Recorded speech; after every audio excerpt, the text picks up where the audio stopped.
आज है 2 जुलाई 2026 दिन गुरुवार। नमस्कार, दिल्ली न्यूज में आपका बहुत बहुत स्वागत है। चलिए देखते हैं आज की 25 फटाफट काम की और महत्वपूर्ण बड़ी खबरों को। पर इससे पहले वीडियो को लाइक करना बिल्कुल न भूलें।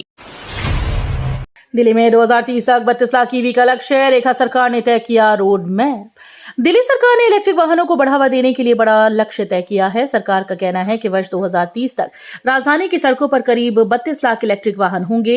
इस लक्ष्य को हासिल करने के लिए अगले 4 वर्षों का विस्तृत रोड मैप तैयार किया गया है। इसमें चार्जिंग इंफ्रास्ट्रक्चर के विस्तार, ईवी खरीद पर प्रोत्साहन और पुराने प्रदूषण फैलाने वाले वाहनों को चरणबद्ध तरीके से हटाने पर जोर दिया जाएगा। दिल्ली ईवी पॉलिसी में बड़ा बदलाव, पुरानी गाड़ी स्क्रैप पर मिलेगा इनाम और सब्सिडी।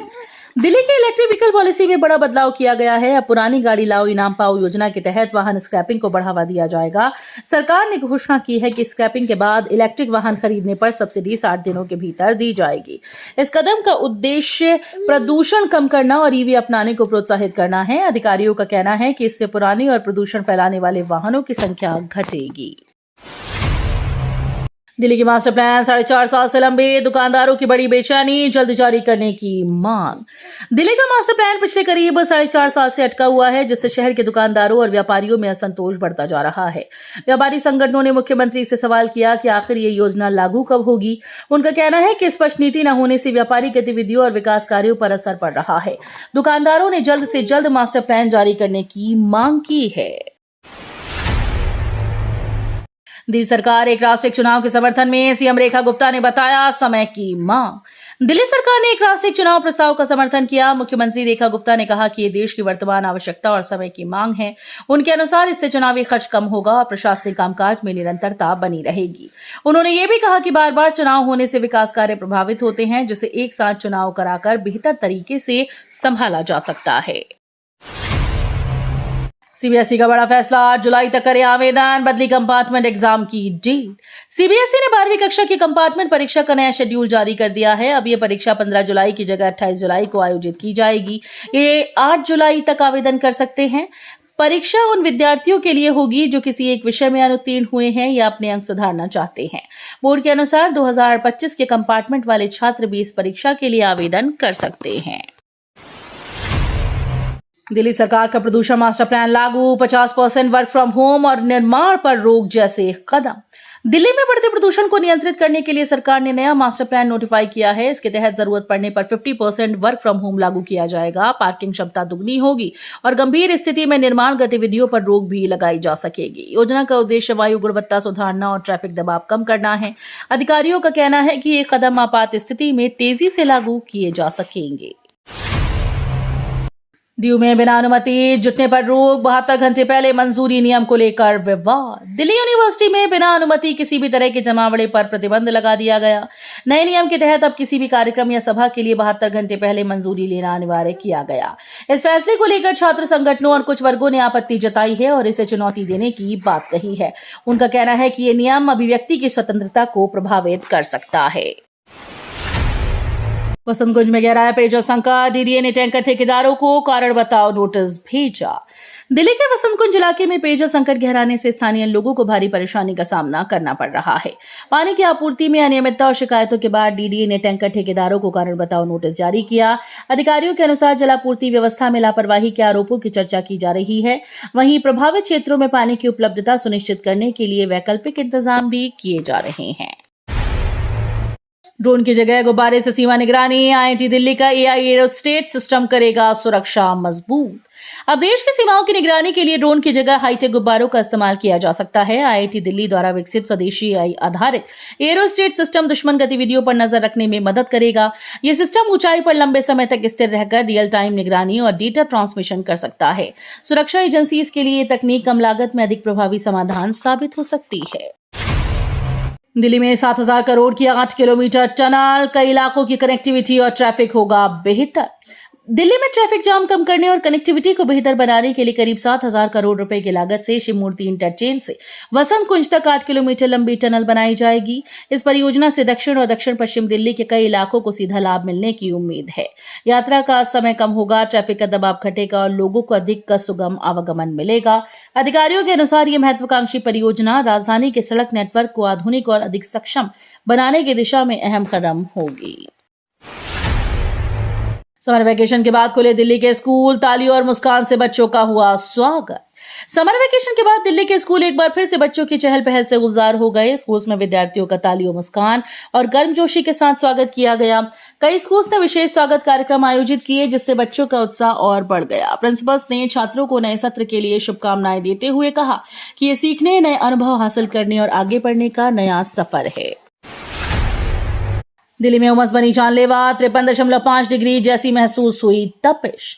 दिल्ली में इस बार सिर्फ गर्मी ही नहीं बल्कि बढ़ी हुई उमस भी लोगों के लिए बड़ी चुनौती बन गई है। इस नई रिपोर्ट के अनुसार वास्तविक तापमान कम होने के बावजूद नमी के कारण लोगों को 53.5 डिग्री सेल्सियस जैसी तपिश महसूस हुई। विशेषज्ञों का कहना है कि अधिक आर्द्रता शरीर की ठंडा होने की क्षमता को प्रभावित करती है, जिससे हीट स्ट्रेस का खतरा बढ़ जाता है।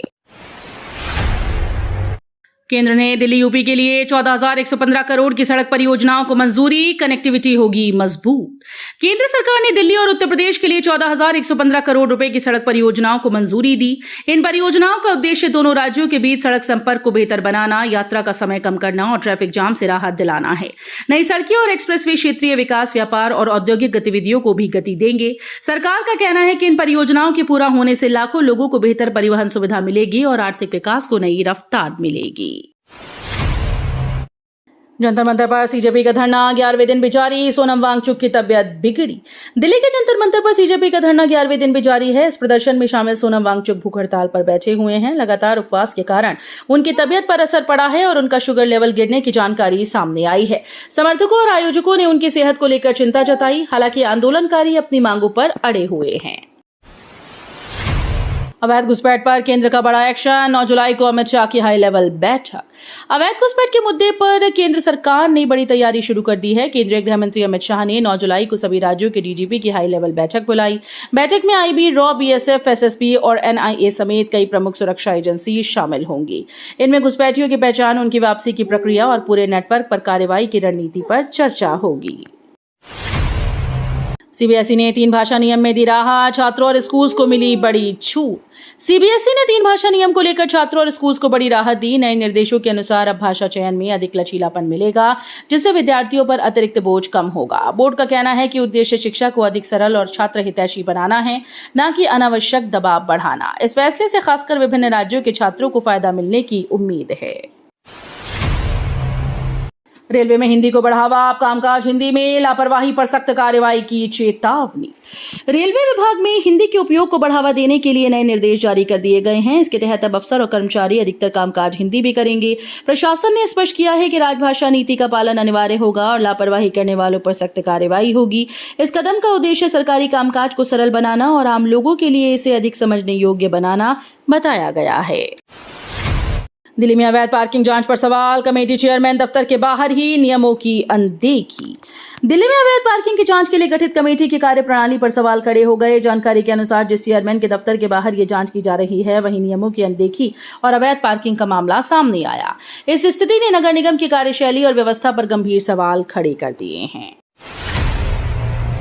नीट पीजी 2026 मामले में 2 सेना डॉक्टर्स की याचिका खारिज, दिल्ली एचसी ने राहत से किया इनकार। नीट पीजी 2026 परीक्षा से जुड़े मामलों में 2 सेना डॉक्टर्स को दिल्ली हाईकोर्ट से राहत नहीं मिली। अदालत ने उनकी याचिका खारिज करते हुए स्पष्ट किया कि परीक्षा में शामिल होने के लिए निर्धारित नियमों और पात्रता शर्तों का पालन करना अनिवार्य है। याचिकाकर्ताओं ने विशेष अनुमति की मांग की थी, लेकिन कोर्ट ने इसे स्वीकार नहीं किया। इस फैसले के बाद दोनों डॉक्टर्स के लिए मौजूदा नियमों के तहत ही आगे की प्रक्रिया तय होगी। दिल्ली के 650 करोड़ स्वास्थ्य घोटाले में कार्रवाई, डेटा असिस्टेंट बर्खास्त, 2 कर्मचारी सस्पेंड। दिल्ली में सामने आए करीब 650 करोड़ रुपए के कथित स्वास्थ्य घोटाले में बड़ी कार्रवाई की गई। मामले में डेटा असिस्टेंट सुमित सिंह को सेवा से बर्खास्त कर दिया गया, जबकि 2 जूनियर असिस्टेंट को सस्पेंड कर दिया गया। अधिकारियों के अनुसार जांच में अनियमितताओं के संकेत मिलने के बाद यह कदम उठाया गया। मामले की विस्तृत जांच जारी है और अन्य कर्मचारियों की भूमिका खंगाली जा रही है। दिल्ली में साइबर अपराध बढ़ा, बुजुर्ग महिलाएं और बच्चे सबसे ज्यादा बन रहे शिकार। दिल्ली में साइबर अपराध के मामलों में तेजी से बढ़ोतरी दर्ज की जा रही है। ठगी और ऑनलाइन फ्रॉड के नए तरीकों के जरिए साइबर अपराधी खासकर बुजुर्ग महिलाएं और बच्चों को निशाना बना रहे हैं। फर्जी कॉल, संदिग्ध लिंक और सोशल मीडिया के माध्यम से लोगों की निजी जानकारी हासिल कर आर्थिक नुकसान पहुंचाया जा रहा है। पुलिस और साइबर सेल लगातार जागरूकता अभियान चला रहे हैं और लोगों से सतर्क रहने की अपील कर रहे हैं। केजरीवाल का अमित शाह पर हमला, राम मंदिर और चंदा मुद्दे पर पूछे 5 सवाल। दिल्ली के पूर्व मुख्यमंत्री अरविंद केजरीवाल ने केंद्रीय गृह मंत्री अमित शाह पर तीखा हमला बोला है। उन्होंने अयोध्या राम मंदिर से जुड़े चंदा संग्रह और कथित अनियमितताओं के मुद्दे को उठाते हुए 5 सवाल पूछे। केजरीवाल ने आरोप लगाया कि इस पूरे मामले में पारदर्शिता की कमी है और जवाबदेही तय होनी चाहिए। उन्होंने ये भी कहा कि अमित शाह कभी राम मंदिर नहीं गए। इस बयान के बाद राजनीतिक माहौल गर्मा गया। विजनरी 44 अभियान से मुफ्त मोतियाबिंद दिला, जरूरतमंदों को मिलेगा बिना खर्च के ऑपरेशन का लाभ। विजनरी 44 नाम का ये अभियान मोतियाबिंद के मरीजों के लिए राहत लेकर आया है। इस पहल के तहत जरूरतमंद लोगों का बिना किसी खर्च के मोतियाबिंद का ऑपरेशन किया जाएगा। अभियान का उद्देश्य उन मरीजों तक स्वास्थ्य सुविधा पहुंचाना है जो आर्थिक कारणों से इलाज नहीं करा पाते। इसके लिए मेडिकल टीम्स द्वारा स्क्रीनिंग कैंप लगाए जाएंगे और चयनित मरीजों का मुफ्त इलाज किया जाएगा। डॉग कस्टडी मामले में दिल्ली हाईकोर्ट का अहम फैसला, कुत्ते परिवार का हिस्सा माने गए। डॉग कस्टडी विवाद से जुड़े एक महत्वपूर्ण मामले में दिल्ली हाईकोर्ट ने एक बड़ा फैसला सुनाया। अदालत ने टिप्पणी करते हुए कहा कि पालतू कुत्ते केवल संपत्ति नहीं बल्कि परिवार के सदस्य की तरह होते हैं।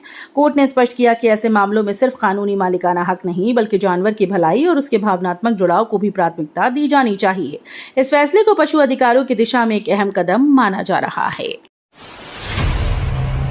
व्हाट्सएप यूजर्स के लिए बड़ा झटका, यूजर नेम फीचर पर सरकार ने लगाई रोक। व्हाट्सएप के बहुप्रतीक्षित यूजर नेम फीचर को लेकर बड़ी खबर सामने आई। केंद्र सरकार ने कथित तौर पर इस फीचर के लॉन्च पर रोक लगाते हुए मेटा को नोटिस भेजा है और 3 दिन के भीतर जवाब मांगा। सरकार की चिंता है कि यूजर नेम के जरिए पहचान छिपाकर साइबर फ्रॉड और ऑनलाइन धोखाधड़ी के मामले बढ़ सकते हैं। फिलहाल इस मामले पर न तो केंद्र सरकार और न ही मेटा की ओर से कोई आधिकारिक बयान जारी किया गया है। तो ये थी आज की बड़ी खबरें। रोजाना ऐसे ही सबसे पहले अपडेट पाने के लिए चैनल को सब्सक्राइब करना बिल्कुल न भूलें। धन्यवाद।